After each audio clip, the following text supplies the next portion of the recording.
Hello, chess friends, and welcome to Azadov's Chess Channel, and welcome to the third game between Magnus Carlsen and Ian Nepomniachtchi from the round 11 of the Magnus Carlsen Invitational tournament in 2020. After two rounds, I think the result was a little bit shocking, as Magnus has only one draw in really some dangerous games. I think in the first game he got really outplayed. After 7 moves he made a huge blunder. In the second game Magnus had a completely winning position, but only managed to get a draw. I think he was frustrated after that game. He could have equalized in the match game, and now they played in their third game. Magnus again with the white pieces. He has to finally win one game in order to make it maybe to the Armageddon game. So let's see what happened. d4 played by Magnus, knight to f6 played by Nepomniachtchi. We have bishop to f4, the London system sort of, which Magnus used to play very often, even in classical time formats and in even bullet or blitz games. Bishop to f4, going into sort of, as I said, London system setup. In the game c5, here Nepo goes into sort of a Benoni setup, and now we have d5, d6, knight to c3 played by Magnus with preparations to play the move e4. In the game a6 and now a4. Common ideas of the Benoni and the counterplays of the Benoni. a6 prevents this expansion of this b5 move. This b5 move, if black pulls off, then it could be really dangerous, attacking the knight with the move b4. So that's why it's very unnecessary move. And now comes a very aggressive move by Nepo, e5, creating a tempo against Magnus bishop. The problem is, if you take here en passant, then I think black can build a very powerful center with the move f takes e6 with preparations to play d5. If the position allows it, even e5. If these 3 pawns advance, for instance, on the 5th rank, this could be really dangerous for Magnus. So that's why taking en passant is not an option here. Here Magnus played a natural move, bishop to d2, with preparations to finally close the center with the move e4. That's why e4 played by Nepo himself never allow Magnus to regroup a little bit, and Magnus played now h3, finally with preparations to play bishop to f4, bishop to h2. Then this bishop would be really sort of a London system bishop, because that's the main move order of the London system. Bishop to f4, h3, bishop to h2, getting our attack against this d6 pawn, and for instance try maybe to get our knight somehow to c4. Some of our knights could be really dangerous on c4 with this support of this bishop on h2. So these are the strategical elements of the London system or similar London system setups. In the game h5 played by Nepo, maybe he was a little bit scared about this move g4, that Magnus could play g4, g5, but it's maybe an unnecessary move to weaken further the pawn structure. With the move h5, Magnus played this move bishop to f4, and now we have bishop to f5. e3, closing the position. Now our main goal is, as I said, to get our knight somehow to c4. In the game, knight from b2, d7 was played, and now we have a5. This is also a common move against the Benko setup or Benoni setups, to play b5, never allow black to expand on the queen side with potential b5 or b6 move, because we can always take en passant. In the game h4 played by Nepomniachtchi, getting some space on the king side. But Magnus plays now a very natural move, knight to e2, with preparations to play knight to c1, bishop to e2. Then we could have good diagonals for our bishops. In the game, knight to e5 was played, and now comes knight to c1. It seems now that c4 is very aggressive, but it's a problem, as you can get this queen to d4. So you see queenside expansion for black is not an option, at least not so far. So you have to keep the possession static like this. If you take, for instance, here from white's perspective, this knight, it's also very dangerous, as black could attack here the d5 weakness with some queen to d7, rook to d8, attacking simply this weakness on d5. So it will be really hard for Magnus to defend. So that's why he left the position in the center like this, played this move knight to c1. We have knight to d7, now knight to g3, and now bishop to g6, which was maybe an accuracy by Nepo. Maybe here immediately g5.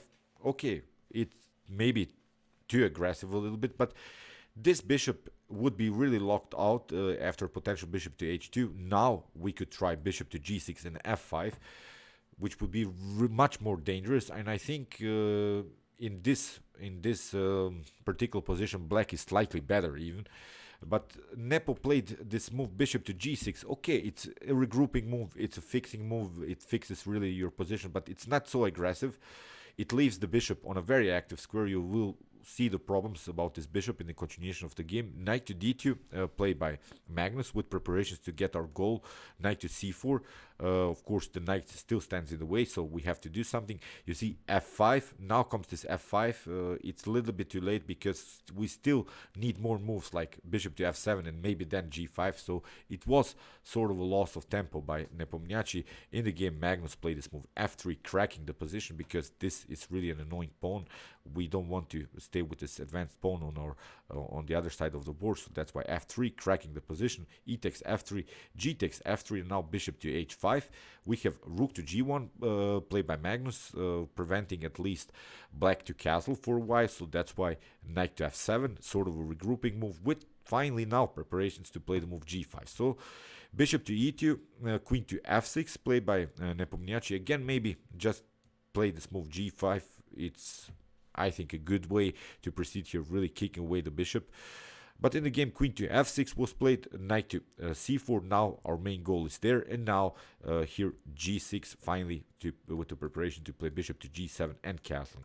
Although black has will castle on the king side, still there are many pieces in front of black's king, so black has a good defensive setup with his minor pieces, but that's not a good thing that you basically want to have in an opening, to have only your pieces as defensive pieces in front of your king, because queenside castling doesn't work also for Nepomniachtchi. I think black would be really endangered after potential b4. So far this b4 is of course not a possibility as your knight is hanging, but I think with potential, I don't know, maybe knight to a2, c3, b4 ideas, black would be even endangered if he castles on the queen side. So here we have already an advanced pawn. What the good about Magnus Carlsen position now is that he has really the flexibility to attack both sides. In the game now, bishop to h2, played by Magnus, simply retreating with the bishop. Now the bishop has a huge activity, is not so endangered about his potential g5 moves. And now comes maybe the main mistake of Nepomniachtchi, the move knight to e5. It allows now Magnus to play here the move knight to b6, creating a tempo on the rook, which is very important. Maybe Nepo had the chances to finally queenside castle, I'm not sure, but here in the game, after knight to b6, rook to d8. A better idea again for Nepo, instead of this knight to e5 idea, is to play maybe here knight to g5, attacking here this h3 weakness. You see, Magnus has to do something here about this pawn, maybe defend it or maybe try to attack it with some f4 ideas. Then you see, didn't leave your e4 square weak. Again, I think a blunder by Nepo. As I said, knight to b6 was played. We have rook to d8 and now f4, kicking away the knight. The knight has to retreat on a very unnatural square again.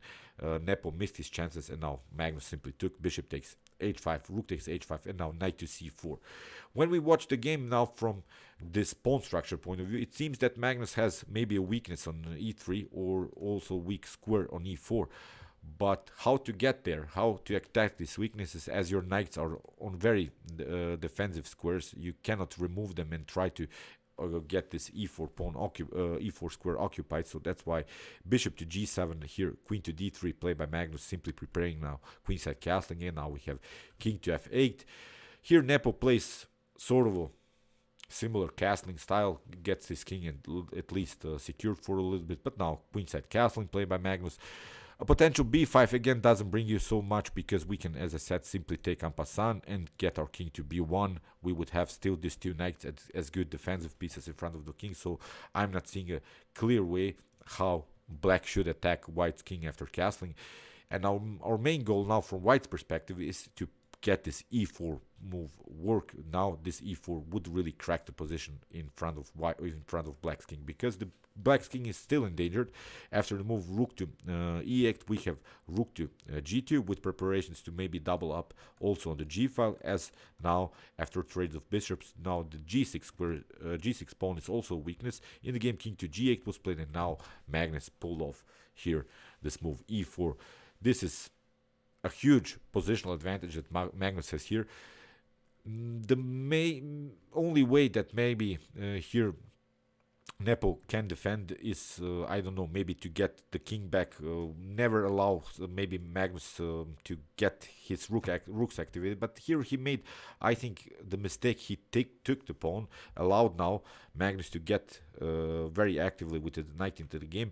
And maybe again, but just maybe, because here white has really a dominant position, to save a little bit further the position is to move queen to f5, simply giving up on your pawn on d6 after queen takes d3, maybe c takes d3, knight takes d6, knight takes d6, and again this pawn is hanging. So it's still a winning position, I think, for white, but at least it's not so dangerous like this position. In this move, after move knight takes e4, Nepo played the move queen to e7, and here again this g6 pawn is hanging. Magnus played rook to e1, protecting his knight, and in the game king to h8 was played, and Magnus played maybe not the most accurate of moves, because here I think you should proceed with the move rook to e2. Now there are some tactical possibilities, because your rooks would be connected. We would have some dangerous attacks on the e file. It would be much more powerful, but in the game Magnus decided to go into another winning line. He didn't make such a blunder that gives maybe Nepo the opportunity to get back into the game. Here after rook to g6, knight to f6 was played. It's of course a very interesting pinning idea, but Magnus finds a good counterattack with the move queen to c3. You cannot of course take, because your bishop is hanging on g7, so that's why here rook to h7 was played. Here Magnus played queen to f3. It again seems that Nepo can take the knight, but that's not true, because here we have this intermediate attack on the queen. Rook to e6 would win the position. You have to retreat of course with the queen, but now I think rook to e4, again a very active position you cannot take. We would have d takes e6 with a fork on the queen and the knight. So you see, this rook's domination is a huge one to handle, so that's why here after the move queen to f3, knight takes d5 was played. But again, another problem, we have now this f5 move. Now the main goal is here this move f6, and also we have some attacks on the d6. So you see, we have attacked this d6 weakness 4 times now. It's basically undefendable. In the game, knight to f6 was played, but now bishop takes d6. We have queen to d8, and now finally king to b1. Now everything is perfectly glued together in Magnus' position. Here, Nepo tried to give up the rook for 2 minor pieces. Rook takes e4. We have knight takes d6, knight takes d6, queen takes d6. But again, it doesn't bring you so much, because the activity of this rooks is too much to handle. The pieces of blacks are here a little bit stuck. They're only defensive pieces. I mentioned that in the beginning of the video, that this setup that Nepomniachtchi played with his knight wasn't a good idea. Too passive. The knights were in the continuation of the game. This e4 was really a pawn breakthrough, really a great move by Magnus Carlsen.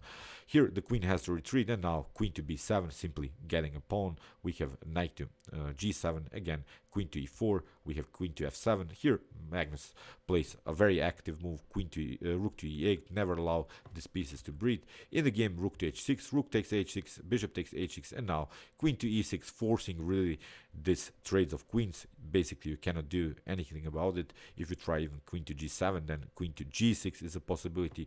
The main idea is now to grab this pawn and go into a favorable endgame, in which we would have a passed pawn on the a file. In the game, king to g7 was played, queen takes, king takes, and now finally a rook to e6. In the game, bishop to d2 was played, but now Magnus simply took. We have knight to e7. Very important move now, c3, locking the bishop. So that's why here c4 had to be played, but now we have f6, knight to g6, and now this rook clears the way for the pawn. In the game, knight to e5 was played, rook to c7, king takes a6, bishop to e3, a7, bishop takes, rook takes, all of course tactical sequence. Now king to g5, and now rook to g7, attacking the king. Never allow this king to go after this pawn. In the game, king to f4 was played, and now Magnus played king to a2, and in this position Nepomniachtchi resigned, because here after potential b4 we would then have the opportunity to take en passant. Of course, c takes b3, king takes b3, but still this would be a new pass pawn in the position. So of course black cannot control the whole board only with the knight, so of course it's a completely winning endgame here for Magnus. Oh, okay, the result is now equal. Magnus is back in the game. Very good play, I think, with his London system preparation. We'll see what happened in the continuation of the match game. This will be really a dynamic last game. Meanwhile, you can watch my other commented chess games of their match games so far. Here's the link. And you can also watch my best chess games of all time if you want to see the best chess games that have been ever played in chess history. See you soon with some more videos, and chess is the best, of course.